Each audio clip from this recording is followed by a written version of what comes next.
తాపాగాడని జగదంబ నుంచి సిరిపురంలో ఉన్న గురుచార కళాక్షేత్రంలో ముగుస్తుంది.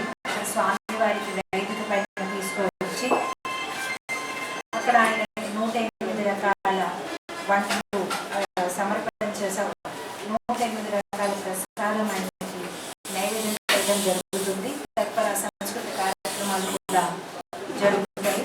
ఈ ఊరేగింపులో ప్రతి ఒక్కరు పాల్గొని స్వామివారి యొక్క కరుణాకటాక్షాలు పొందాలని మేము కోరుకుంటున్నాము. అయితే ఈ సంవత్సరము ప్రత్యేకంగా జగన్నాథ స్వామి లీలల పైన ఒక చిన్న పుస్తకం బయట తీసుకొచ్చాము.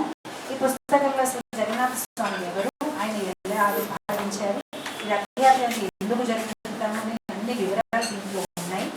ఈ పుస్తకం గురుచార కళాక్షేత్రంలో అవైలబుల్